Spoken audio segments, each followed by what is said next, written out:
Assalamualaikum warahmatullahi wabarakatuh. Alhamdulillah, nahmaduhu wa nasta'inuhu wa nastaghfiruh wa na'udzu billahi min syururi anfusina wa min sayyiati a'malina. Man yahdihillahu fala mudilla lahu wa man yudlilhu fala hadiya lahu.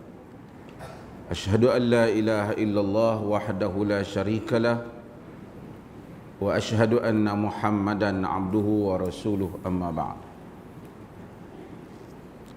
Hadirin dan hadirat yang dirahmati Allah, kita sambung semula pengajian Bulughul Maram yang telah kita mulakan pada kuliah yang lepas. Pada kuliah yang lepas tu ada kekangan masa sikit, tapi kita telah hampir membahaskan apa yang hendak kita perkatakan daripada hadis yang awal yang diriwayatkan oleh Abu Hurairah radhiyallahu an, bahawasanya Nabi sallallahu alaihi wasallam memperkatakan apabila ditanya tentang laut, baginda menyebut wat-tahuru ma'uhu al-hillu maitatuh, dia adalah airnya, laut itu adalah tahur, yakni bersih, dan dan al-hillu maitatuh, dan halal bangkainya. Ini saya nak sebut sikit baki hadis ni sebelum kita masuk pada hadis yang berikutnya, tentang haiwan yang ada di dalam laut. Para ulama ada berbeza pendapat. Mazhab yang paling luas yang menerima semua haiwan yang ada di dalam laut ni apa sahaja je boleh makan lah, ialah mazhab Malik, dan mazhab Imam Malik. Mazhab Imam Malik membolehkan apa sahaja haiwan laut ni boleh makan.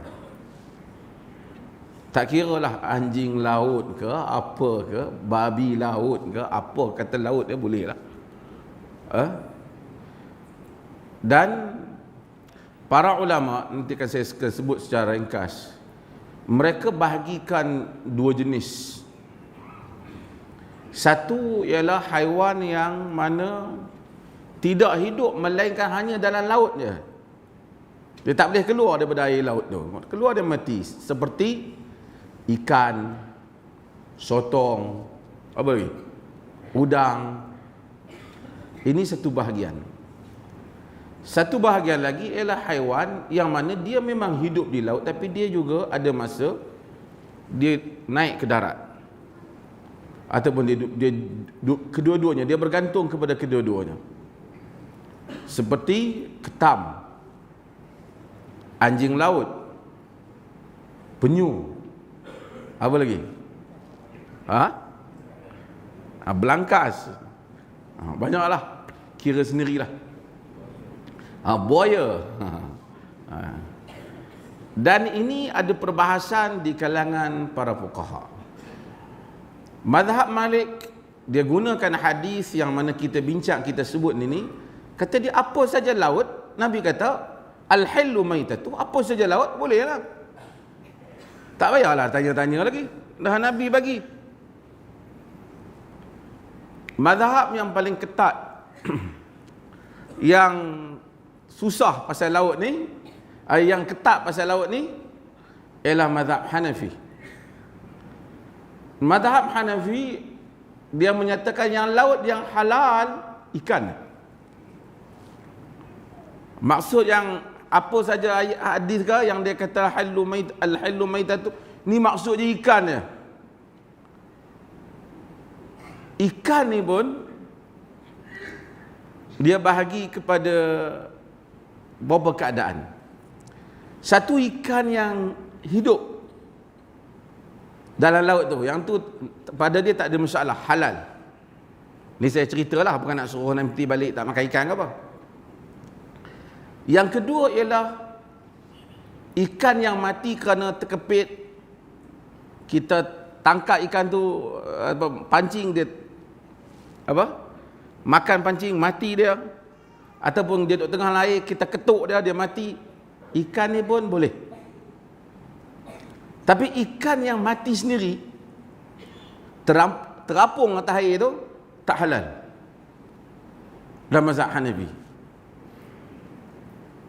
Hanafi payah masalah ni. Ketam tentu tak boleh lah, yang lain-lain tak boleh.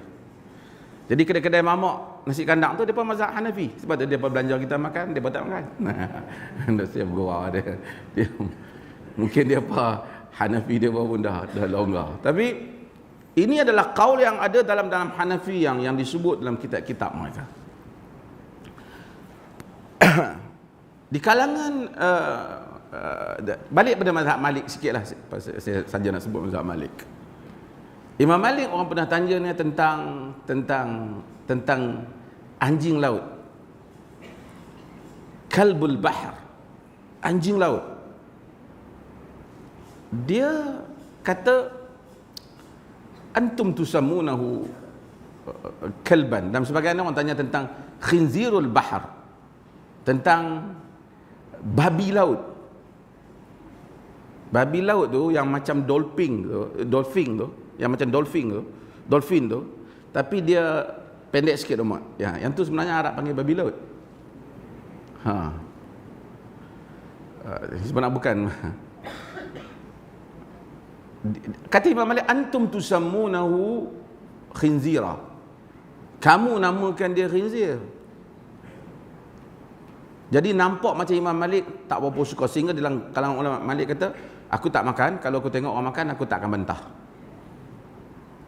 Tapi buaya-buaya apa semua tak ada masalah lah. Sebab tentu orang pergi Sudan, pada ni makan buaya.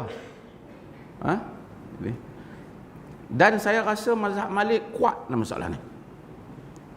Alasan dia kuat. Timbul mazhab tentang pandangan binatang yang mana dia pendetilan di kalangan mazhab tentang binatang yang boleh hidup dua ni. Mazhab Syafi'i kata boleh makan. Ada di kalangan fuqaha Syafi'i yang sebut beberapa benda dia kecualikan. Katak laut tak boleh. Saya tak tahu katak laut macam mana. Buaya tak boleh, sebahagian mereka sebut, tapi Imam Nawawi nafikan. Ular laut pun tak boleh. Tapi An-Nawawi kata sebenarnya barangkali yang fuqaha Syafi'i sebut tu hidup di darat ni. Di air biasa ni, bukan di laut. Yang tak boleh di laut kata dia katak. Mazhab Hambali dia sama macam mazhab Syafi'i. Yang ni tiga mazhab kata, tapi dia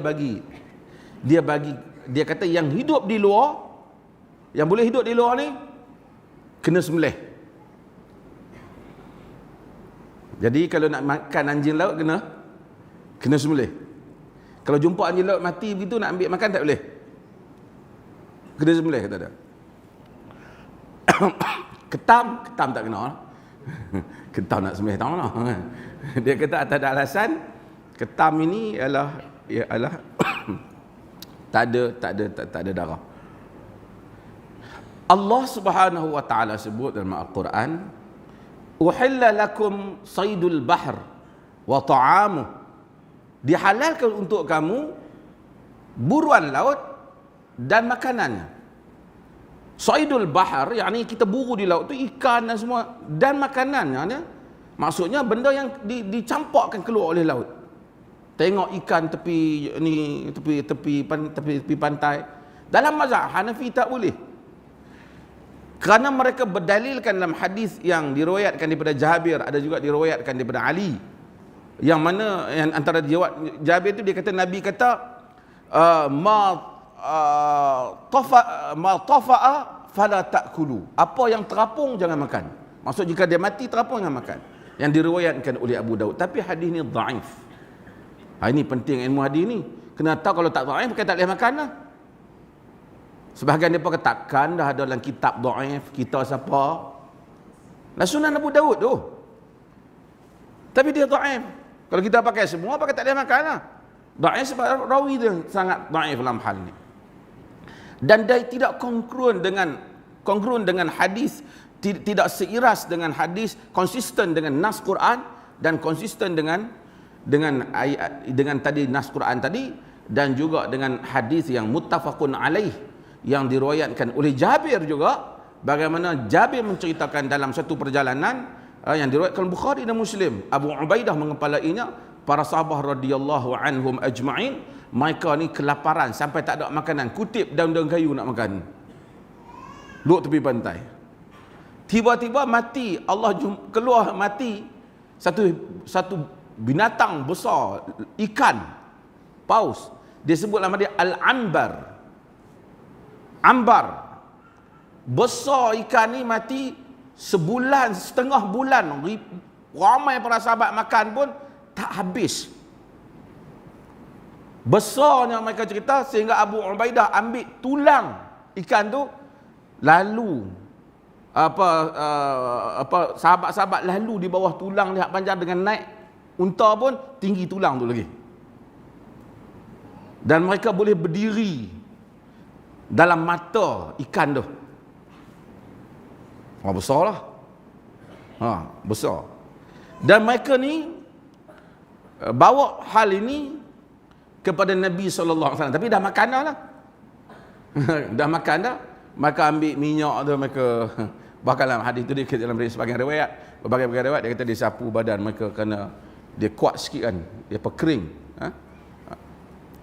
Mata dia tu, air mata ikan tu bermangkuk-mangkuk mereka keluarkan, mereka masak. Besar ikan tu. Dan bila mereka ceritakan hal ni kepada Nabi SAW, Nabi kata, kulu rizqan akhrajahu Allahu lakum. Nabi kata, makan rezeki yang Allah Subhanahu wa taala keluarkan bagi kamu. Wa at'imu in kana ma'akum. Wa at'imuna in kana ma'akum, kata Nabi. Bagi sikit-sikit, kami sikit jika hampa ada bawa balik. Nabi bukan minta tu kerana Nabi nak makan sangat, tapi nak buktikan halalnya tu. Nabi kata, bagi kat kami sikit. Sebahagian yang ada tu mereka bawa balik sikit, maka bagi kepada Nabi. Fa'atahu ba'duhum bi syai'in fa'akalahu, maka bagi sikit pada Nabi sallallahu alaihi wasallam dan Nabi makan. Ini hadis yang diriwayatkan oleh Imam Bukhari dan diriwayatkan oleh Imam Muslim, menunjukkan bangkai ikan boleh makan ke tak? Boleh makan. Ini menafikan mazhab Abu Hanifah. Mazhab Abu Hanifah dalam hal ni dhaif, tidak kuat. Jadi kalau satu orang tu mazhab Hanafi, dia dengar hadis-hadis ini dan dia dengar juga ayat-ayat ni, ikan yang dijumpa tepi laut tu dia boleh makan ke tak? Kalau dia tengok hujah-hujah ni, ketam dia boleh makan tak? Tapi kalau dia kata jangan keluar mazhab, kita ada mazhab Hanafi negeri kita, apa jadi kata dia? Sebab itu penting untuk mentarjihkan qaul mazhab. Sebab itu kita kata jangan fanatik mazhab. Pakai tak makanlah orang Hanafi, kesian.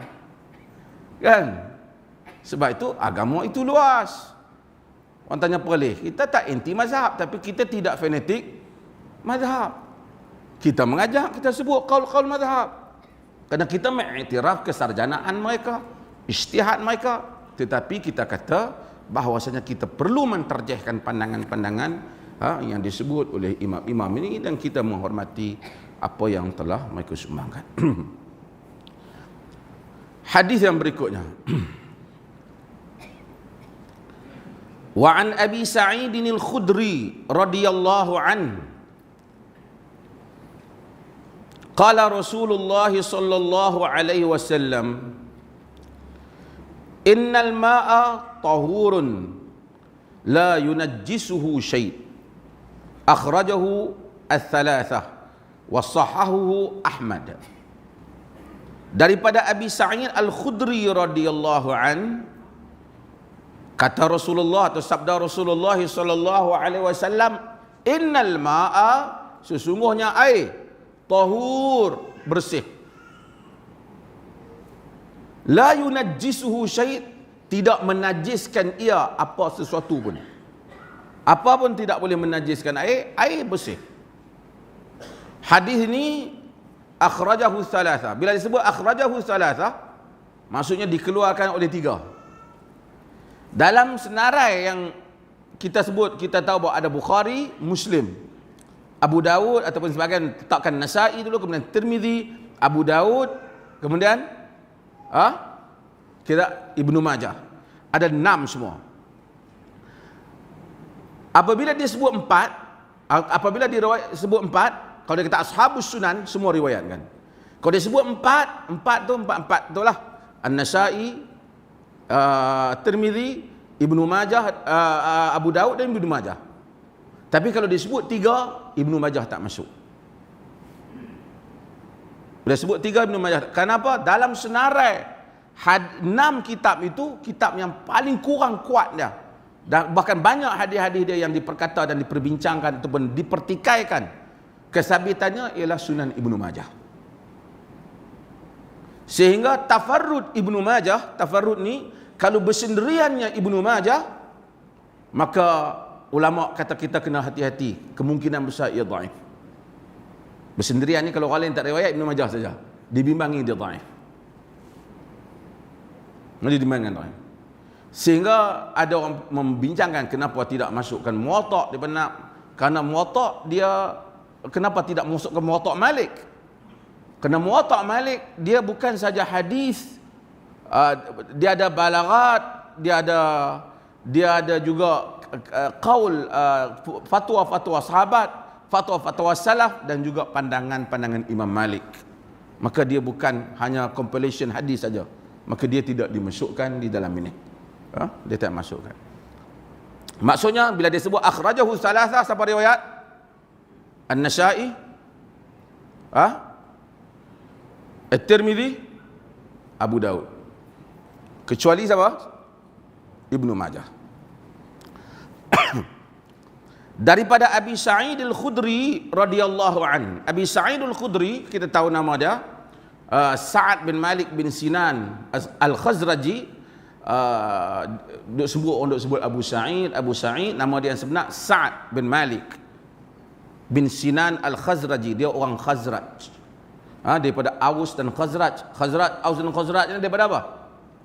Muhajirin ke Ansar? Dah lupa ni mengaji. Muhajirin ke Ansar? Ansar. Sebab itu Abu Sa'id Al-Khudri Al-Khazraji Al-Ansari. Dia orang Ansar, di kalangan Arab. Al-Khudri ini merujuk kepada nama tempat, satu bahagian, puak penempatan di kalangan orang Ansar, Khudrah daripada Khudri. Jadi tuan-tuan daripada Arau ni apa? Arawi. Daripada Kangan ni apa? Kangari. Seorang saya ingat pakai benda ni. Itu merujuk kepada nama tempat. Dan dia merupakan antara sahabat yang banyak ilmu dan banyak fatwa dah. Dan termasuk di kalangan sahabat ni yang paling dia sebut jawatan-jawatan, penglibatan yang dikenang sahabat ni. Antara yang paling penting ialah mereka yang terlibat dalam peperangan Badar. Orang yang terlibat dalam perang Badar ni tinggi. Jadi sahabat kalau apa-apa pun, bila Nabi tak ada, mereka akan kumpulkan ahli Badar, tanya pendapat ahli Badar. Hal lain tu kecil, besar juga, tapi tidak kecil dibandingkan Badar. Sebab itu Ali bin Abi Talib, apabila orang tuntut dia supaya jadi khalifah, ganti kepada pembunuhan Uthman bin Affan, dia kata hadza laisa min sya'nikum wa innama sya'nu ahli Badr. Ini bukan urusan kamu, ini urusan ahli Badar.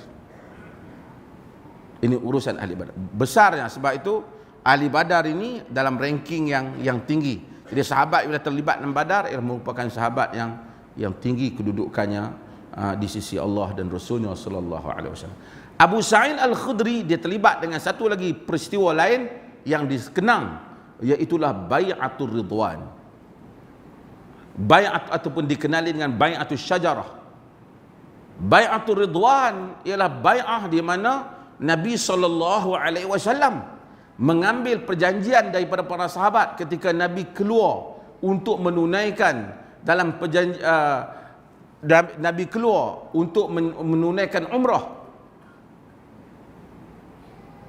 Selepas Nabi buat suluh Hudaibiyah, perdamaian Hudaibiyah dengan Quraisy, Nabi keluar tanpa bawa melainkan pedang sahaja, bukan nak pergi perang, nak pergi buat umrah di Mekah daripada Madinah. Quraisy tak bagi. Hantar Uthman untuk berunding. Sayyidina Uthman bin Affan. Sayyidina Uthman ni menantu Nabi SAW. Hantar Uthman berunding, Uthman tak balik-balik. Tak tahu apa cerita. Zaman tu tak ada kod WhatsApp kata duduk tang mana? Tak ada lah. Nak call dia duduk tang mana tu, tak balik-balik ni. Sahabat dengan Nabi dengan sahabat duduk berhimpun. Lalu dengar sampai cerita kononnya Uthman dibunuh. Nabi SAW mengambil ikrar dari sahabat untuk menuntut bela atas perbuatan musyrikin. Kita kena tahu bukan senang untuk bela masa tu, sebab nak perang pun yang bawa apa? Pedang je seorang sebilah. Kira perang ni, kalau perang ni tak berpihak ni. Dari segi persenjataan, kawasan musyrikin Mekah pula. Sahabat lebih kurang 1,500 ketika itu. Tetapi mereka pergi berbai'ah dengan Nabi. Janji azam. Maka para ulama bahaskan tentang taqsimul bai'ah. Pembahagian bai'ah. Janji setia ni ada berapa? Ni geng-geng parti hak buat bai'ah sampai pecah bini ni, ada cerita lain. Ada satu parti yang dia dengar kan saya sebut. Dalam dewan kita ni, dia kata pecah orang kampung ni pasal Palih ni dia tak pegang mazhab. Lebih kurang macam tu lah kot. Jadi saya kata lama dah Palih ni, orang tak pecah, orang tak bergaduh pun, tak ada orang buat dua imam, tak ada. Yang ada di Terengganu, di Kelantan. Punca dia apa? Kata Toya. Yang ada Palih tak ada orang kata kut siapa tak kunut kita kafir, tak ada. Tapi kafir mengkafir ada. Punca saya nak bang hak dia. Bini bagi talak 3 terus. Kalau keluar parti, punca dia. Saya tak pernah kata kat dia. Ni saya kata. Saya dia kata dulu. Punca dia. Hari ni dia habaq kita nak menyatukan. Tak boleh. Yang orang tak berpecah hal lain. Orang berpecah pasal kafir mengkafir. Bini jadi talak 3. Nak main politik, mainlah. Sampai bini talak 3, apa cerita? Orang main kutu. Main kutu lah apa? Cerita main kutu lah. Kan? Kalau sekiranya hang tak bayar duit aku, bini hang talak 3. Tak boleh lah macam tu. Okey. Bai'ah ini taksim dia. Pembahagian bai'ah. Satu ialah bai'ah angkat orang jadi pemerintah. Itu nama bai'ah lah. Bai'ah ni janji setia. Dunia Islam pun buat, sebelum tu manusia buat. Tu hak Trump kat sumpah baru ni ambil bai'ah dah, kan? Orang jadi presiden fikir nak buat apa, dia duk kira berapa orang mai hak dia, berapa orang mai orang lain. Kan? Dia pening pasal dia kata siapa pergi kata orang mai majlis aku sikit. Trump. Bai'ah itu lantik, bai'ah pelantikan, lantik.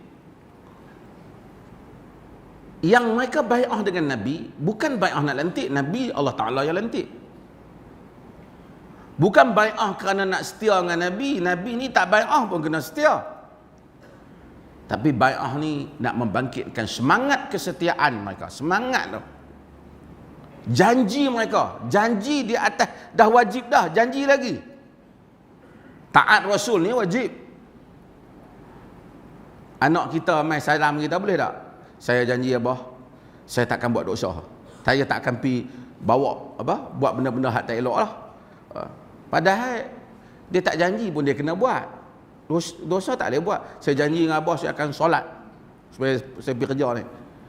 Dia tak janji pun dia kena solat. Tapi janji itu menguatkan lagi semangat dia. Janji itu menguatkan lagi semangat dia. Allah Subhanahu wa taala puji. Allah taala puji.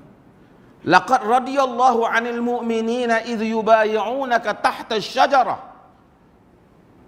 Sesungguhnya Allah Ta'ala redha kepada orang-orang yang beriman yang telah berbai'ah dengan engkau di bawah pokok. Fa'alima ma fi qulubihim. Allah Ta'ala tahu apa yang ada dalam qulub mereka, dalam jantung hati mereka. Fa'anzala as-sakinata 'alaihim. Allah Ta'ala turunkan sakinah, ketenangan pada mereka. Bukan senang. Pikir kita nak lawan. Tempat ni tempat Quraisy ni. Dulu kita duduk sini, dia pahala keluar. Hari ni kita dengan dah lah pakai baju nak buat umrah, pakai ihram, pedang pedang di pinggang ni. Bukan senang janji nak lawan juga ni. Allah Ta'ala tahu apa yang ada di dalam jantung hati mereka. Wa athabahum fathan qariban. Dan Tuhan memberikan kurnia, balasan pada mereka dengan pembukaan yang dekat. Yang ni akan dibukanya Mekah. Allah Ta'ala janji dia. Allah Ta'ala sebut banyak benda lain, tapi orang yang bai'ah di bawah pokok tu Tuhan sebut laqad radiyallahu 'anil mu'minina idh yubayyi'unaka tahta syajarah. Sesungguhnya Allah benar-benar redha kepada orang-orang yang beriman yang berbai'ah kepada engkau di bawah pokok tu. Mereka tu 1,500 orang, kata Jabir dalam hadis Bukhari. Salah seorang mereka Abu Sa'id Al-Khudri. Ada cerita ni Abu Sa'id ni. Jadi bila kita kata min ahli bai'atir ridwan, maksudnya dia ada sikit kelebihan lah. Bukan sikit, banyak lah. Dia banyak lah kelebihan nak bandingkan kita. Sebab tu di kalangan ulama salaf kata, debu yang ada di hidung kuda para sahabat yang perang bersama dengan Nabi mempertahankan Islam tu pun tak sama dah kita. Jangan tanya dengan sahabat tu lah. Nak cerita, nak gambarkan besarnya jasa mereka. Debu hak duduk di hidung kuda mereka pun tak sama dah, saya kata. Walaupun kita taklah mubalarah, tapi sahabat radhiyallahu Allah Ta'ala. Kita kata aku kalau duduk zaman Nabi dulu, aku jadi para sahabat ni. Takut hang duduk belah-belah mah. Takutlah. Pasal Abu Lahab kuat. Masa awal. Lah ni boleh kita amal 1-2 sunnah, orang balik kata kita balik duk pening ah. Tak wani aku kata. Depa tibai aku cukup-cukup ni. Pada duduk zaman Nabi sallallahu alaihi wasallam, semua orang kata Muhammad gila, Muhammad tukang sihir. Yang sokong Nabi kena tengok pukul macam dengan Bilal, kena seksa macam dengan Ammar, macam Yasir, macam Sumayyah. Agak-agak kalau kita duduk zaman tu, kita belah siapa? Kalau tak belah mana pun pakai senyap seorang-seorang lah. Aku malas nak sokong kata. Lah ni kita duduk, kita habaq, aku kalau duduk zaman tu silat-silat Abu Bakar ke Umar aku ni. Perasaan kita ni kan. Allah Ta'ala rahmat kita, dia duduk di ujung, kita pun tak. Tuhan Maha mengetahui. Abu Sa'id Al-Khudri radhiyallahu an dan dia meriwayatkan hadis ni. Hadis ni yang diriwayatkan oleh Abu Sa'id ni ada sebab dah. Ada sebab lah. Macam saya dah sebut sebab buruk, sebab ada punca dah. Punca kenapa Nabi SAW sebut hadis ni. Macam hadis yang lepas lah. Hadis yang lepas ada punca juga kan. Yang Nabi kata tentang ma'ul bahar. Apa punca hadis tu yang Nabi SAW sebut? Menyebabkan Nabi sebut bahawasanya huwa tahuru ma'uhu al-hillu maitatuh. Pasal apa? Sebab orang tanya kan, kami inna narkabul bahr, kami belayar, wa nahmilu ma'anal qalil minal ma', kami bawa air sikitnya. Kalau kami berwuduk dengan air itu, fa in tawadda'na bihi, jika kami berwuduk dengan air itu, atashna afana tawadda'u bih, jika kami berwuduk dengan air itu, kami dahagalah. adakah kami bolehlah kami wuduk dengan air laut ni? Pasal tanya tu, Nabi jawab. Nabi tak kata bolehlah pakai air laut, tak okey. Tapi Nabi jawab bagi lengkap. Nabi kata bersih air dia. Bukan setakat tu, binatang dalam dia pun boleh makan. Jadi Nabi ni dia jawab soalan, dia bagi ifadah yang lain. Dia bagi kelebihan yang lain kepada soalan dia kadang-kadang, supaya kita faham lebih. Hadis ni ialah kita baca Abu Sa'id sekarang ni, kata kerana dalam riwayat yang diriwayatkan oleh ashab dalam termasuk yang diriwayatkan oleh Abu Daud dan selainnya, menyebut bahawasanya mereka tanya tentang satu telaga nama dia Bi'ru Buda'ah. Bi'ru Buda'ah ini ialah telaga yang mana orang buang macam-macam, dan telaga tu besar. Orang buang macam-macam.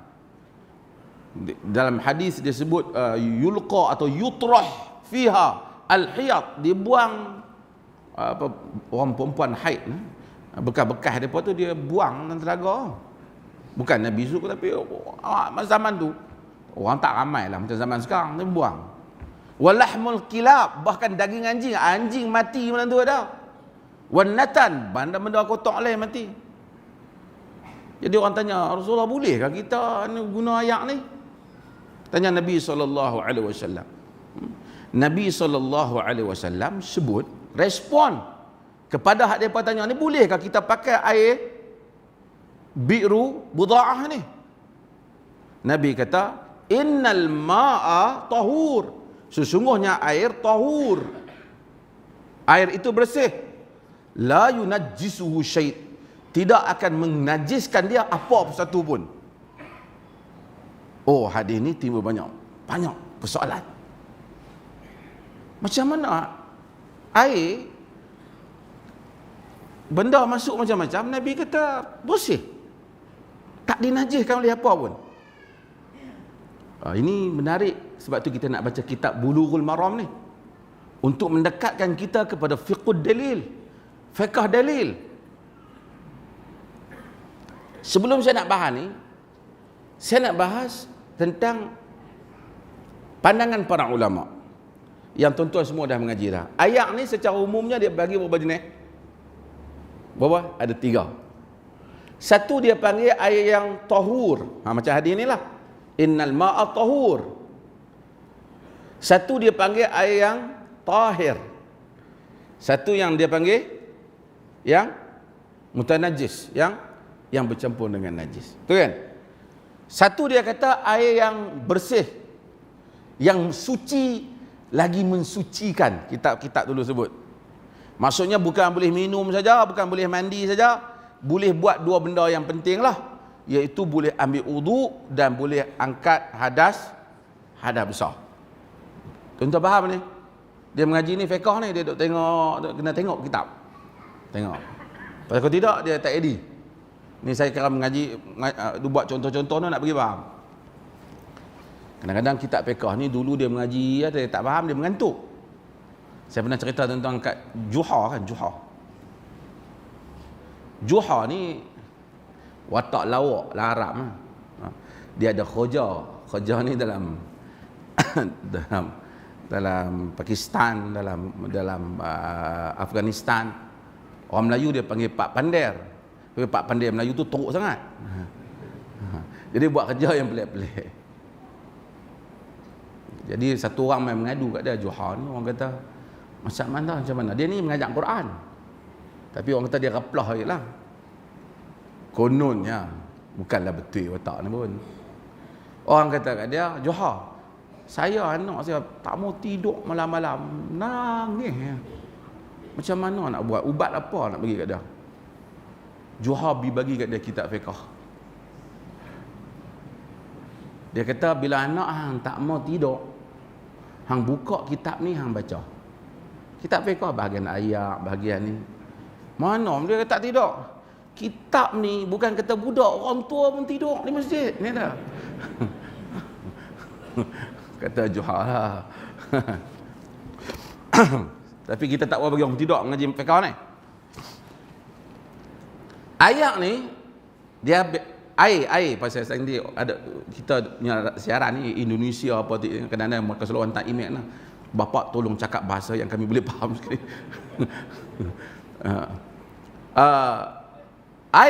Air ni dalam umum fuqaha, dalam hampir semua mazhab, majoriti lah, bukan semua, majoriti membahagikan, majoriti 3 mazhab membahagi pada 3.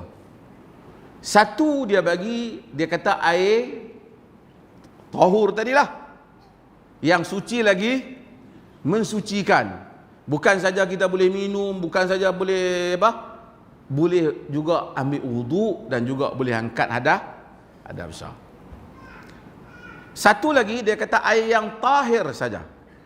Tahir maksudnya air itu bersih, tapi dia tak boleh untuk angkat hadas, kerana dia bercampur dengan bahan lain yang juga bersih, seperti air teh, air kopi, air sirap. Air ni orang tak buat ambil wuduk.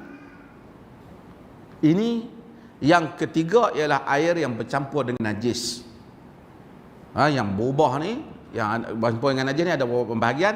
Yang ni memang tak boleh lah, tak bersih. Ini pembahagian para fuqaha secara majoriti.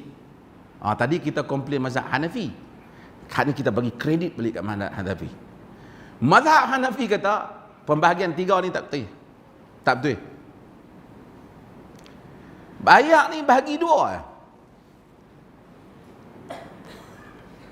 Tahur, tahir sama kata dia, dan yang mutanajis, yang najis. Pendapat dia ni disokong oleh Ibnu Taimiyah rahimahullah.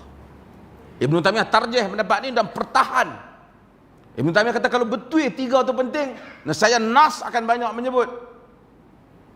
Jadi kata Ibnu Taimiyah dan kata mazhab Hanafi dan juga Ibnu Taimiyah menyokong pandangan ini. Air ni 2 jenis. Sama ada dia bersih ataupun dia najis. Yang tengah yang kata bersih tapi tidak menyucikan tu, yang tu tak ada. Habis ayat teh apa semua ni, lagi mana dia bercampur dengan benda yang bersih, boleh ambil wuduk.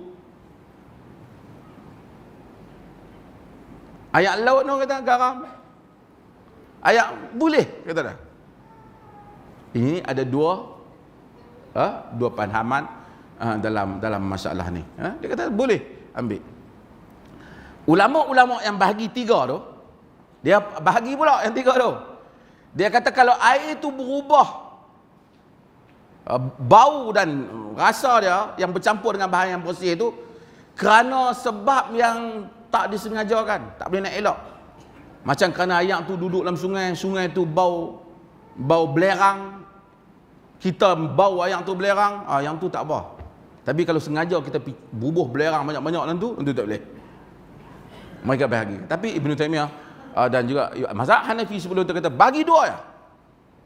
Dan wallahu taala alam, mungkin ini pembahagian yang mungkin kuat untuk dilihat. Okey, balik pada hadis-hadis ni. Innal ma'a tahur. Apa maksud dia? Sesungguhnya air itu bersih. Air yang Tuhan turun tu, air hujan yang turun daripada langit ni, air yang asal Allah cipta ni bersih. Dan tak boleh apa pun menajiskan air ni. Apa pun tak boleh menajiskan dia. Maka Nabi ambil wuduk tu. Tapi kita lihat bahawasanya di mana di sana ada hadis-hadis yang menunjukkan Nabi kata air boleh berubah juga.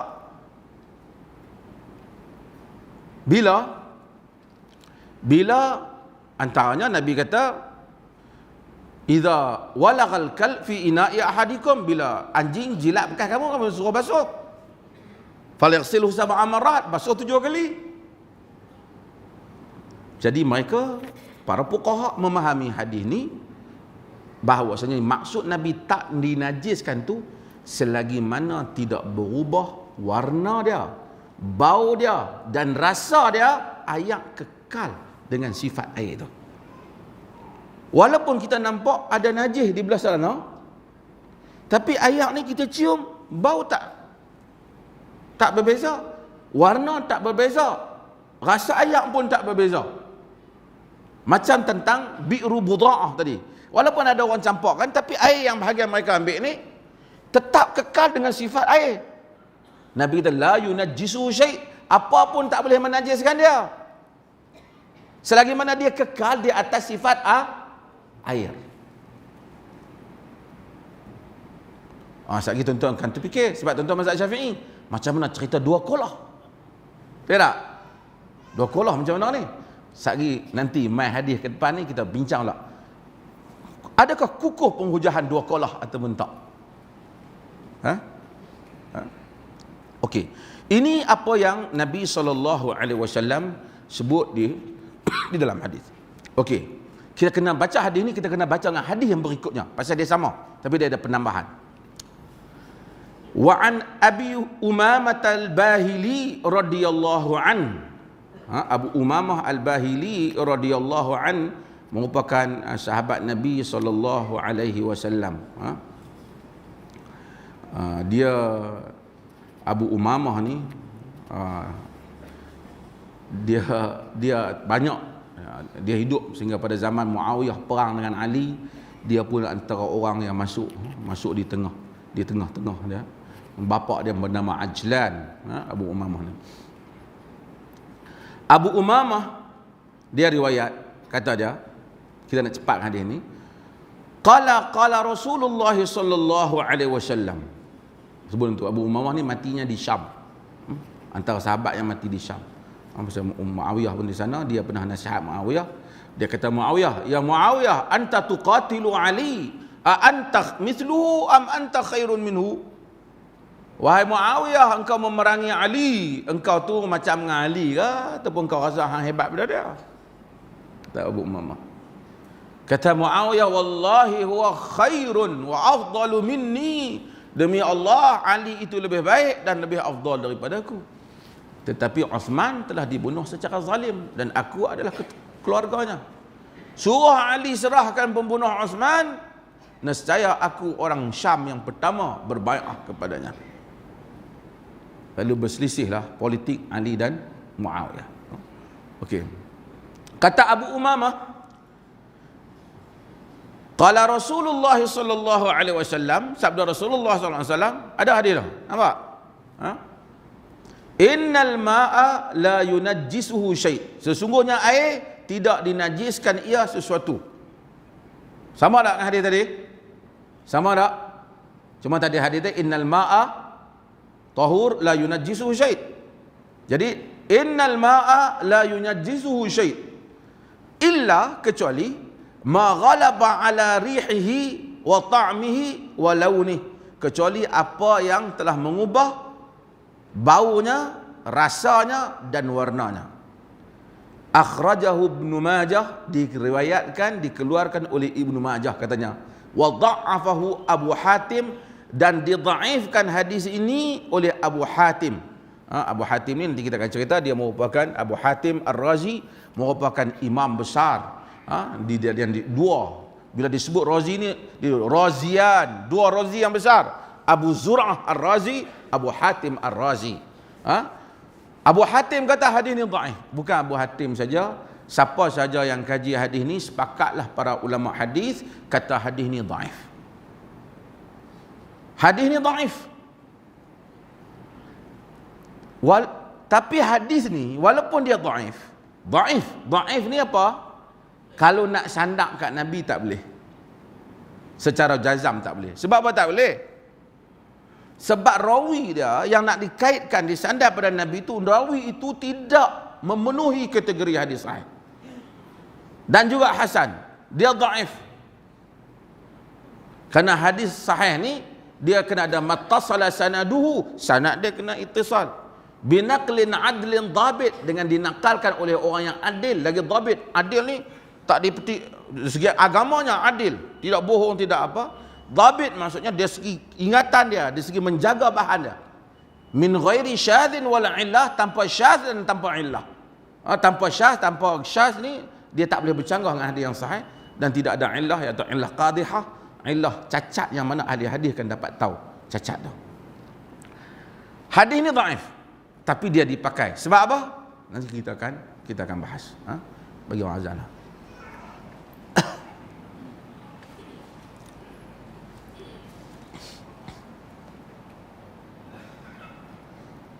Berapa ramai yang ada kitab? Boleh tak?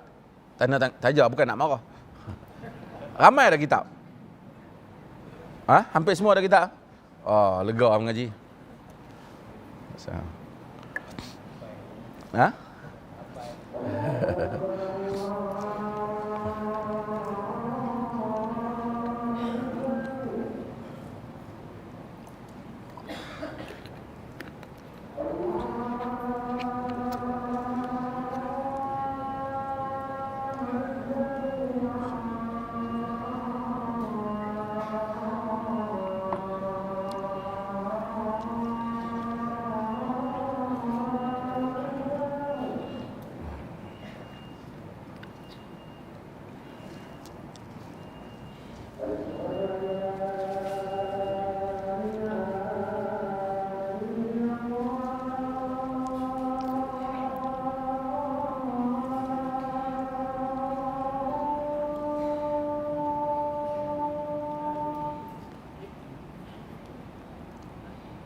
Bismillahirrahmanirrahim.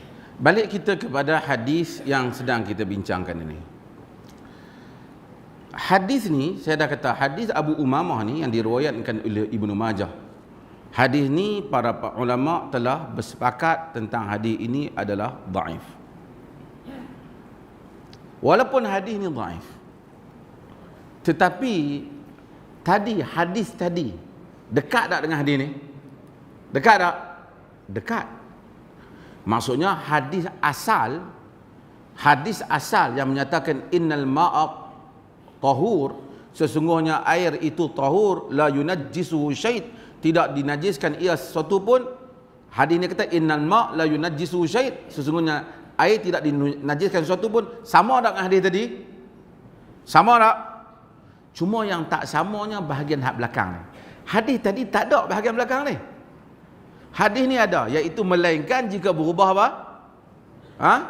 Rasa, warna, bau, rasa dan warna. Yang ini tak ada pada hadis tadi yang sahih. Cuma ada pada hadis yang dhaif. Walaupun dari segi nak sandar kepada Nabi ia dhaif, tetapi dari segi makna dia sahih ke tak? Isi hadis ni betul ke tak? Betul. Isi hadis ni betul. Artinya kalau air tu kalau berubah warna, rasa dan bau, memang air tu najis lah. Semua orang boleh fikir. Bahkan ijma' para ulama terhadap masalah ini. Yakni para ulama telah ijma'. Walaupun air bersih, tetapi kalau berubah warna, bau dan rasa, maka dia adalah merupakan air yang tak bersih, mutanajis. Maka para ulama menyatakan, oleh kerana Ibn Hajar ni dihimpun, hadis ni tak sahih lah dari segi sanad, tapi makna dia betul. Makna tu betul. Makna tu maksudnya makna tu tak bercanggah lah, betul lah.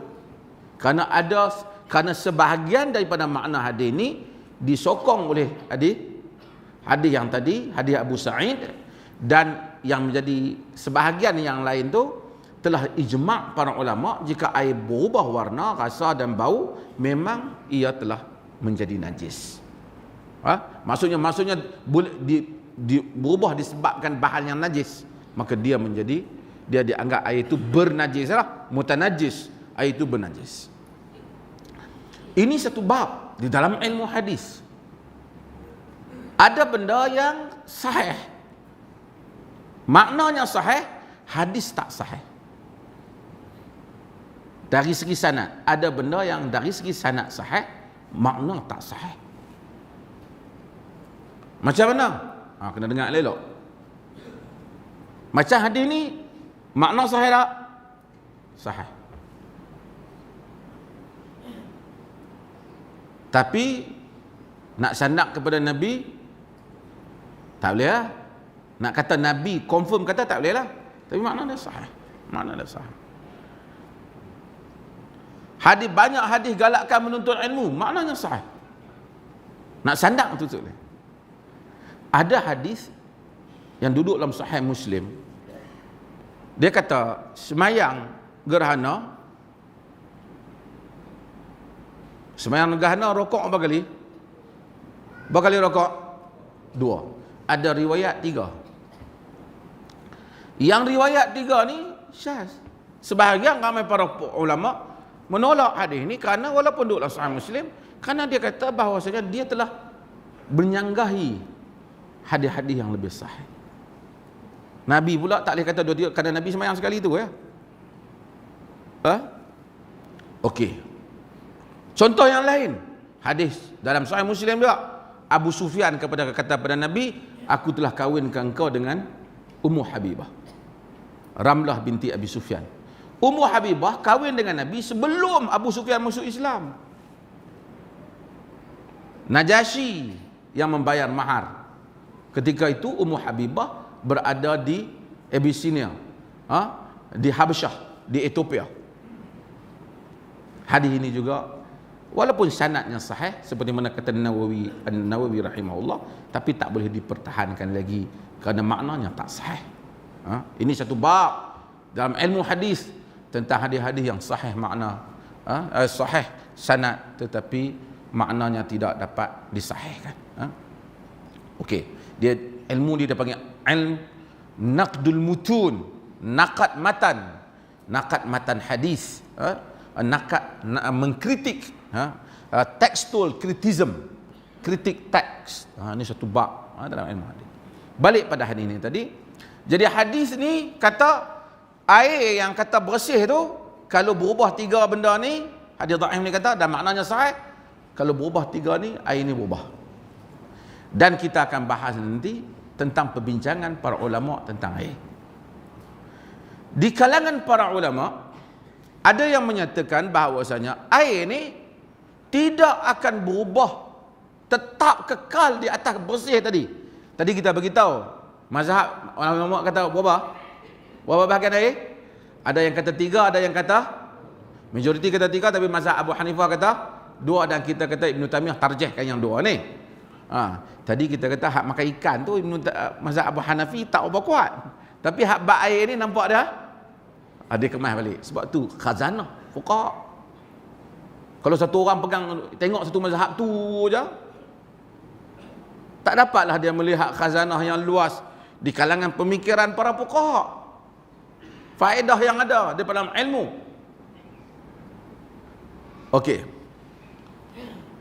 Di kalangan para ulama menyatakan air tak boleh najis, air kekal di atas kebersihan dia, melainkan jika sekiranya bercampur dengan sesuatu yang najis.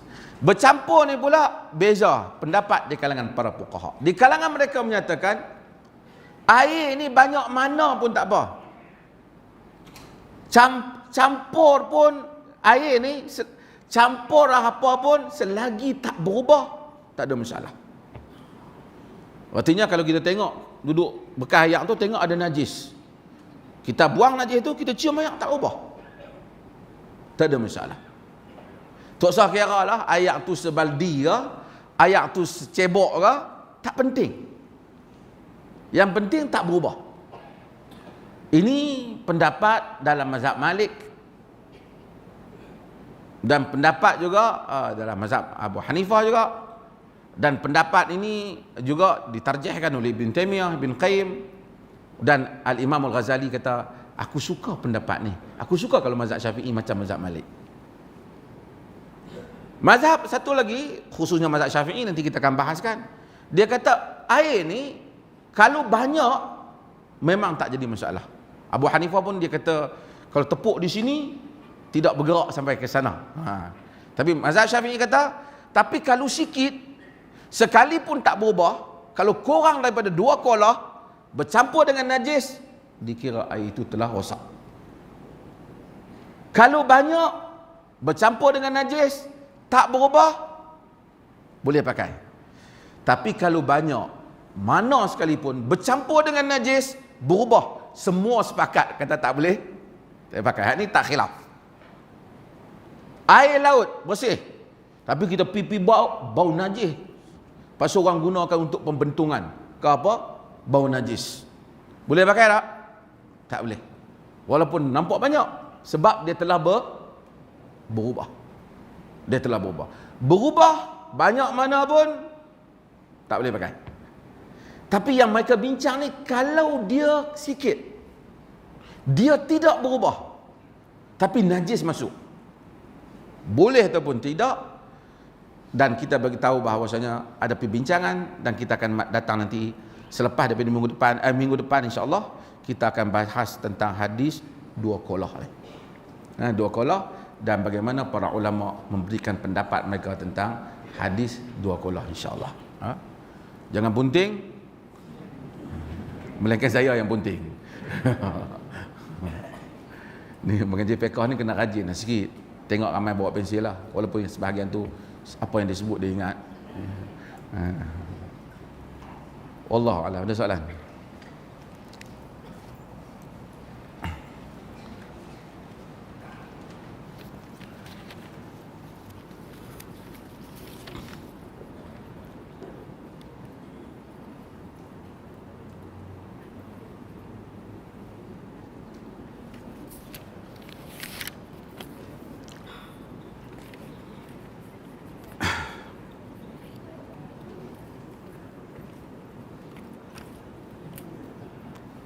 Kalau imam semayang lupa tak cukup rakaat, makmum kena buat apa? Solat zuhur, imam solat 3 rakaat, makmum nak bangun tambah atau makmum solat semula. Jika kita tengok imam pada rakaat yang ketiga dia duduk tahiyat, dia duduk tasyahud. Tasyahud ini dia duduk, kita tahu bahawa ada 2 keadaan. Kedudukan dalam tasyahud dulu. Tasyahud, kalau dalam solat yang satu tasyahud, maka dia duduk iftirash. Dalam solat yang ada 2 tasyahud, ulama hadis, walaupun ada khilaf, ulama hadis lebih cenderung kepada yang pertama duduk iftirash, yang kedua ialah duduk tawarruk, yang mana kita lipatkan kaki kita. Yang kedua itu duduk tawarruk. Bagi solat yang ada berapa? Dua kita sebut Melayu ni 2 tahiyat lah. 2 tasyahud. Tahiyat yang pertama, walaupun majoriti di Perlis ni dia macam Hanafi, dia duduk satu ya. Tak, itu pun qaul kalam para ulama. Tapi hadis-hadis termasuk dalam Bukhari juga menunjukkan Nabi duduk tawarruk. Nabi juga duduk tawarruk, yakni duduk melipatkan kaki baginda. Tak apa. Bila kita, cuma kalau kita tengok imam tidak tawarruk, maka kita ikut imam lah. Innama ju'ilal imam liyutamma bih, dijadikan imam ikut. Tapi kalau imam duduk tawarruk, kita nampak dia duduk tawarruk di belakang, kita pun tawarruk bersama dengan imam. Tuan-tuan faham ni? Tawarruk tu duduk yang kita melipatkan kaki kiri kita berada di bawah kaki kanan kita. Okey, imam ni rakaat yang ketiga patut dia apa? Dia bangun. Dia duduk tahiyat. Apa kita kena buat? Kita kena bagi tanbih kat dia lah. Subhanallah, kan? Supaya dia bangun. Subhanallah, dia duduk. Dia pun tahu dia bangun. Tapi imam tak bangun-bangun. Ada beberapa keadaan. Kalau dia imam di masjid yang kita tahu dia memang mayang zuhur, maka kita bangunlah, pasal imam telah salah. Tapi kalau sekiranya kita pergi ikut imam, rupanya imam tu dia qada maghrib. Yang tu bahaya pergi ikut ni, dia tak salah. Dia bangkit, dia marah, anduk subhanallah apa qada maghrib ikut belakang apa. Contohnya lah kan. Ataupun kita ni yang main lambat, kan? Kita main dah habis dah satu, kita duk sangka pasal buat 3, rupanya kita main lambat, kan? So kita nak kena tengok. Jadi kalau kita tak pasti, kita duduk dengan dia.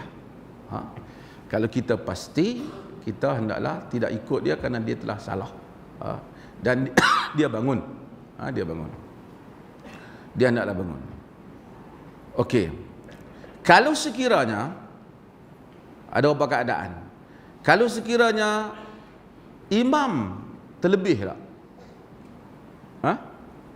Imam terlebih. Rakaat yang keempat dia bangkit lagi. Sebelum tu saya nak sebut, imam punya pergerakan Allahu Akbar, Sami Allahu liman hamidah, Allahu Akbar. Kemudian dia nak bangkit yang panjang tu kan, yang daripada sujud nak kepada berdiri, biasanya dia akan panjang Allahu Akbar. Biasa dia buat, walaupun dari segi nas tidak ada yang menyatakan dipanjang ataupun dipendekkan. Takbir intiqalat hanya dikata untuk kita menyebut ialah Allahu Akbar. Allahu Akbar. Dari segi nas tak ada, hendaklah dipanjangkan kalau dia bangkit. Dia tak ada, dia tak sebut nas. Jadi kalau imam pun dah bangkit daripada ni, wah pendek sangat. Tak, dari segi nas dia tak ada. Sama saja. Okey. Kalau imam 5, kita nak ikut ke tak? Kita tak boleh ikut. Kita subhanallah. Imam kena buat apa? Dia kena duduk. Dia kena duduk. Walaupun dia dah berdiri. Tak boleh dia fikir, dah berdiri dah, kena duduk elok-elok balik, rokok balik. Kalau dia rokok balik, dia sujud balik, dia jadi berapa? Sebelah dah? 5. Dia kena duduk tahiyat, dan kita boleh tunggu dia, dan kita beri salam bersama dengan dia. Kita bagi salam bersama dengan dia.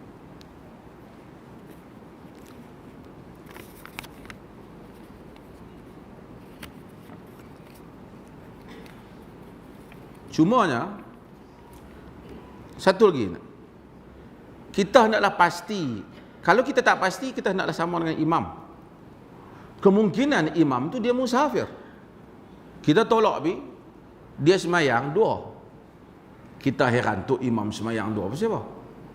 Kita pula main rakaat yang ketiga. Kita dah nampak dah tadi dia habis dah satu rakaat. Masa kita dah ambil wuduk, main-main tengok-tengok, tu imam bagi salam. Kita duk subhanallah, subhanallah. Dia dah habis dah. Kerana Nabi SAW ajar bahawasanya kalau imam itu musafir, maka dia qasarkan salat. Dan bila dia bagi salam, dia akan bagi tu atimmu salatakum fa inna qaumun safar. Kamu sempurnakan salat kamu kerana kami adalah kaum yang bermusafir. Kami adalah kaum yang bermusafir.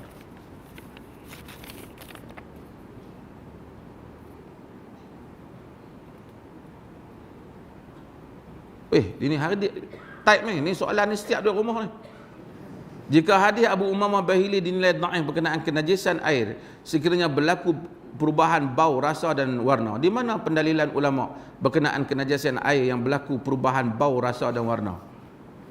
Dia ulama ijma', kerana benda ni common sense, tak payah fikirlah. Air bila ubah bau jadi najis, takkan nak kata air itu tak najis. Semua mazhab sepakat dah hal tu, ijma', tak ada kecuali. Kerana tidak kekal di atas, kerana air itu walaupun Nabi kata innal ma'a tahur, tapi ada hadis Nabi sebut idza staiqadha ahadukum min naumihi fala yudkhilna yadahu fil ina'. Kan? Apabila kamu bangkit, apabila kamu bangkit daripada salat, daripada tidur kamu, jangan kamu masukkan tangan kamu di dalam bekas air. Sebahagian kata kerana Nabi takut berubah, sebahagian kata li ta'abbud. Tapi kita ada hadis tadi, hadis yang Nabi kata kena jilatan anjing, bahawasanya suruh bersihkan, menunjukkan boleh berubah sifat air, boleh berubah. Sifat air itu boleh berubah. Jadi dengan itu, maka apabila benda itu ternyata berubah, maka dengan itu tidak perlu kepada, walaupun tidak ada dalil pun, air telah berubah daripada sifat yang asal. Ulama telah ijma' di dalam hal yang seperti ini.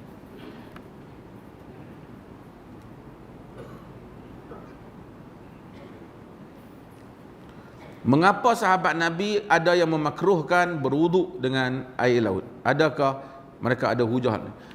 Kalau ada pendapat sahabat yang kita tengok kadang-kala, wallahu alam dia hal ni memang ada disebut dalam sebahagian kitab, tapi saya tidak pasti disebut kekuatan sanad. Sebahagian umpamanya macam yang disandarkan riwayat Jabir tentang kata tak boleh makan ikan yang terapung tak air itu bercanggah dengan riwayat Jabir dalam Bukhari tadi yang menyatakan dia sendiri makan. Jadi kalau itu pun nak kena disabitkan, benarkah benda tu daripada sahabat radhiyallahu anhu?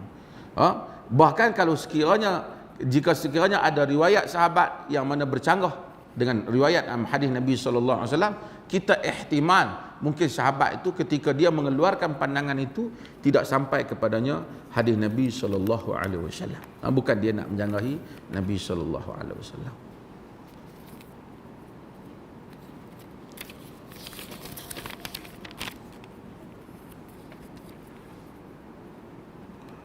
Ada hadis Bukhari yang Rasulullah berdoa pada Syam, Yaman dan tidak pada Najd. Setengah pihak cuba memburukkan Saudi. Ada hadis Nabi doa Malaysia tak? Tuan-tuan, kita hendaklah faham apabila Nabi SAW sebut perkataan Syam, Yaman, semua istilah-istilah ini bila Nabi sebut, kita jangan merujuk kepada istilah geografi hari ini. Hendaklah merujuk kepada masa tu, perkataan tu merujuk kepada apa? Najd tu kan sama dengan Najd ni. Apa yang dia maksudkan? Kan? Bila Nabi kata timur, timur tu dia maksud apa? Kerana sebahagian bandar-bandar baru kadang tak ada pada zaman Nabi, kadang-kadang tentang Basrah. Ini semua bandar baru yang muncul pada zaman Umar bin Khattab dan seumpamanya. Sebab tu kadang-kadang orang ni dia baca hadis kerana dia ada masalah, dia dicuba kaitkan luar daripada.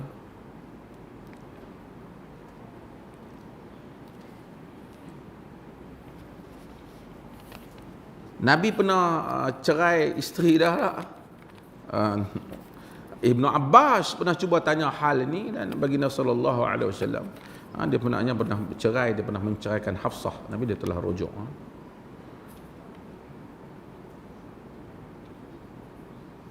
Benarkah Rashid Ridha mempunyai kaitan dengan Freemason? Apa soalan-soalan?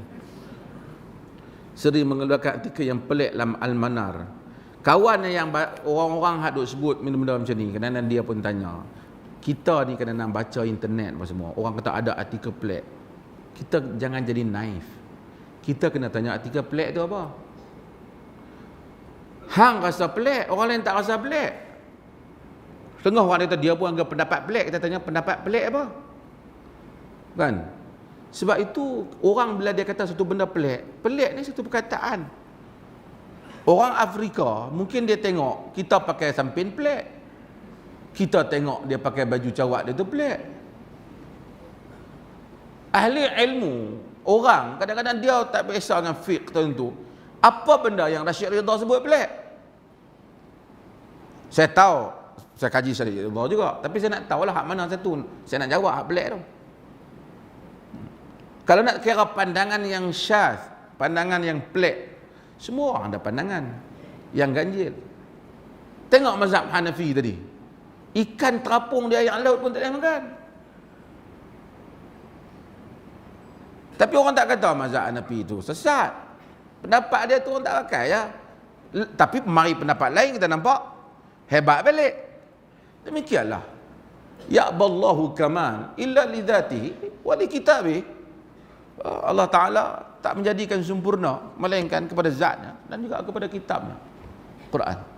Lain daripada tu semua. Kitab apa? Hatta Bukhari, Daruqutni kritik Bukhari. Bukan yang kritik tu Qasi Ahmad saja. Daruqutni. Qasi Ahmad tu satu hal lah kan. Ya. Tapi maksudnya orang ilmu, orang main pelih, main sembahyang pelik. Siapa pula? Aku sembahyang dia pelik. Subuh tak kunut, pelik. Padahal dia pelik. Tapi di negeri dia ada orang tak sembahyang subuh, tak pelik. Tak pelik. Pasal dia pernah tengok. Tak kunut, dia tak pernah tengok. Pelik. Ya.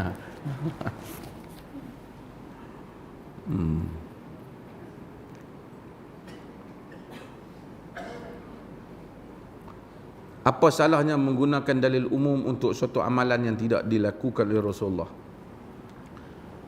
Nak dalil umum, nak kena tengok lah.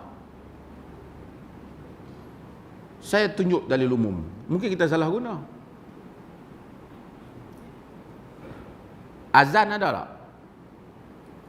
Azan ni disyariatkan tak? Pernahkah orang semayang raya orang azan? Siapa? Azan lah. Sebab kenapa tak guna dalil umum? Semayang 2 rakaat, baik tak? Ada tak semayang yang ditentukan hari tertentu seperti hari Jumaat? Ada? Ada semayang Jumaat. Buat pula semayang Rabu. Tak boleh? Kalau semayang Jumaat boleh, takkan semayang Rabu tak boleh? Semayang bukan menari. Tak boleh. Baca Quran baik. Masa rokok lebih baca Quran. Kita tengok apa tu imam ni? Baca Fatihah pula dah. Dia kata, hang inti Fatihah, dia tanya kita. Kita bukan inti Fatihah. Rokok orang tak baca Fatihah. Fatihah tu baik, guna dalil umum. Ini adalah masalah orang yang guna dalil umum kepada benda yang telah ada formula yang telah disebut oleh Nabi sallallahu alaihi wasallam. Tapi kalau kata dalil umum, baca Quran baik. kita baca Quran pada benda yang tak ada ditetapkan lagi. Baca Quran tak kapal terbang, baik. Baca Quran tak kereta pun baik. Umumlah. Tapi kita tak boleh kata, baca Quran tak kapal terbang, pahala lebih banyak daripada tak kereta. Tak boleh. Itu nak memerlukan dalil. Tapi secara umum baca Quran baiklah. Sedekah baik. Jadi ini sebagai orang, mereka tak faham dalil umum, dalil khusus, dalil umum, dalil khusus. Lain kali, ustaz juga yang kaya. Okey. Apa salahnya? Okey. Adakah poligami tidak relevan lagi? Yang tanya ni lelaki ke perempuan? Relevan tak relevan ni kena tengok kepada hak nak poligami itulah. Kalau yang nak poligami ni, dia pun hak seorang, hak duk ada, dia pun duk miss, duk bagi nafkah. Tak badan lah, tak relevan lah untuk dia. Tak payahlah duk pakai dalil Nabi poligami ke apa, kerana dalil itu dalam konteksnya. Sebab tu Nabi tak bagi kepada Ali, bukan kerana masalah Fatimah, tapi masalah kerana ya Ali mungkin tidak sesuai dengan Fatimah. Tapi kalau orang tu berkemampuan, dia duit ada, dia tak boleh bayangkan kawan aku boleh, mesti aku boleh. Tak semestinya. Tengok, kita ada illah yang sama teman tak? Siapa hantar apa saya baca? Kononnya satu negeri, konon satu negeri tu katanya, penduduk negeri tu takut bini. Semua takut bini. Siapa hantar apa saya baca? Saja cerita yang pada yang belum baca. Jadi raja negeri itu telah kumpulkan siapa yang takut bini duduk belah kanan, siapa yang tak takut duduk belah kiri. Semua rakyat dia duduk belah kanan, melainkan seorang je duduk belah kiri. Raja tengok dia ni hebat. Ada juga rakyat aku takut bini. Raja tanya, engkau tak takut bini? Saya takut. Siapa duduk belah kiri? Bini suruh. Dia pun takut juga. Jadi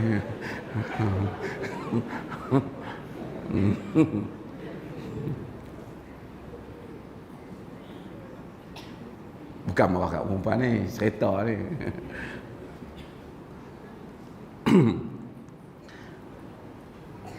Cuma poligami ni dia boleh menyelesaikan banyak masalah. Ada benda menyelesaikan. Kita tak boleh nafi lah. Kalau orang perempuan dia tak boleh terima poligami, dia bagi tahu suami dia tak boleh terima poligami. Mungkin dia berpisah dengan suami dia, apa dia tak mau, hak dia. Tapi kalau suami poligami, dia hendaklah wa in khiftum alla ta'dilu fa wahidah. Jika kamu takut tak boleh adil, hendaklah satu. Adil ni pun tengok jugalah. Kan? Saudah binti Zam'ah. Saudah binti Zam'ah. Dia tanazul hak dia. Dia tanazul hak dia. Tanazul hak dia maksudnya dia Nabi selepas Khadijah, Nabi kahwin, Khadijah tak ada, Nabi kahwin dengan Saudah binti Zam'ah. Imra'ah batinah, dia satu perempuan yang badan sedap. Saudah binti Zam'ah. Tapi barangkali dia rasa dia tak boleh nak layan Nabi kot. Jadi dia kekal sebagai isteri Nabi, tapi dia kata hari dia kena giliran Nabi nak tidur dengan dia tu, giliran isteri lah, dia bagi ke Aisyah. Jadi Aisyah ada hari lebih. Sebagai orang kata tengok Nabi tak adil, Aisyah hari lebih. Hari lebih tu hari siapa? Saudah mana? Saudah binti Zam'ah. Saudah binti Zam'ah. Bukan Saudah, Saudah binti Zam'ah. Saudah binti Zam'ah dia bagi pada Aisyah radhiyallahu anha. Jadi Aisyah ada 2 hari. Para ulama bincang tentang riwayat ini.